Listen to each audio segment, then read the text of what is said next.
What's going on, everyone? Dennis here, EDC for Fun. Thanks for checking out the video. I'm really surprised with how much I like this knife.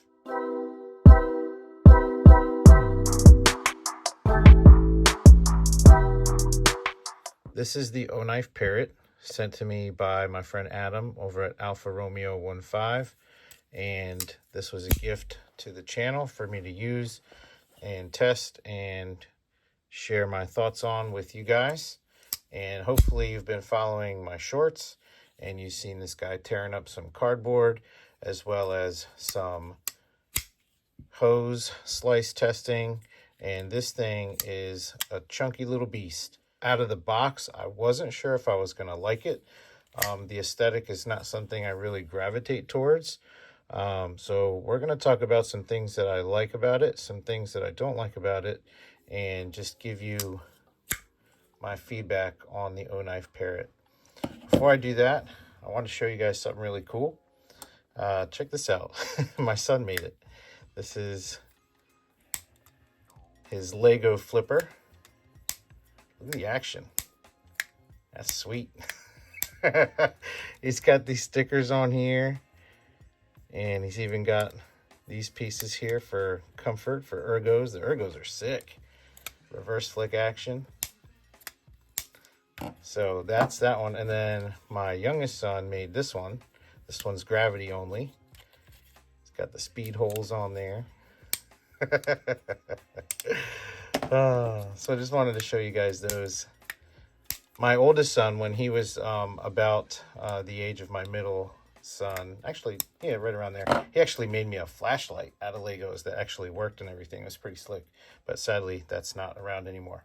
Anyway, back to the knife. So the Oknife Parrot is awesome. It did come with this coin per usual. It came in one of their little pouches, which is always appreciated. And while we've got it laying there, we'll just put it up next to a Para 3 and a PM2, so you can get an idea for the size of this guy. So you can see it is on the smaller size, smaller than the Para 3, and of course smaller than the PM2. So we are looking at, let's see, on the blade, we got about 2.5 inches of cutting edge. And then overall, we're looking at a little bit over 6 inches, maybe 6 1/8, somewhere around there. Just kind of eyeballing it. And on the scale, sorry, I had to reach for my scale. We've got, come on, 3.3 ounces. So that's that. This is a front flipper only. It is 154 cm. It's got a very high flat grind, not a full grind. You can kind of see the grind there. It does have a choil, which will give you some sharpening life, which is well appreciated. Scales on this one are black micarta. The micarta is very good quality. It's very grippy, has a fuzzy texture to it, and after a lot of use and carry and getting sweated on and whatnot, it doesn't feel slimy or anything like that. Got a loop over deep carry pocket clip. The clip is not inset, but the screws are. There's enough clearance in here that it doesn't really matter. When I got it, the clip was a little tight. I had to, bend it out a little bit to make it a little easier going in the pocket. We do have, there we go, full stainless liners that are milled out, which you can kind of see if you look closely in there. Access to the lock bar is excellent. You've also got jimping on the lock bar. The detent on this guy is a little light, but not too light. It definitely has good detent, but you can flick it out so it doesn't hold it in all the way, but it's not flying out just from turning it upside down either. So a little soft shake, it stays in there, but you whip it hard enough and it comes out. But that being said, the action for the front flipper is excellent. This guy, if you are a front flipper person, this is for you, in my opinion. The top flip is excellent. The knuck flip is excellent. You can do the reach around, which I don't really like doing that, but it works just fine. You can also, because of the way the blade grind is, if you want to, you can thumb flick it. Not ideal. You can also, see if I can do it, reverse flick it. I would prefer there to be a hole for deployment, or even a thumb stud. I prefer holes over studs, but I would take either versus neither.